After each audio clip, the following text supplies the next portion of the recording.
You ask Tiger to solve. This deals with linear equations with one unknown.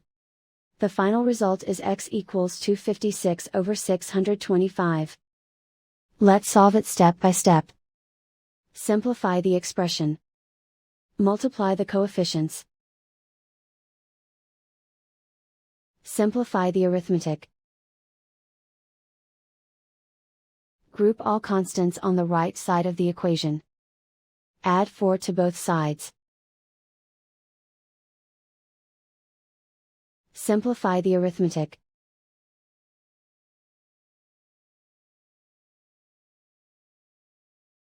Isolate the x. Multiply both sides by inverse fraction 256 over 3125.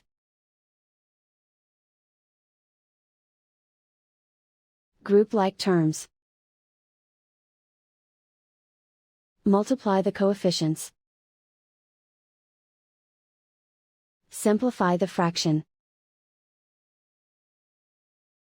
Multiply the fractions. Simplify the arithmetic. And so the final result is x equals 256 over 625.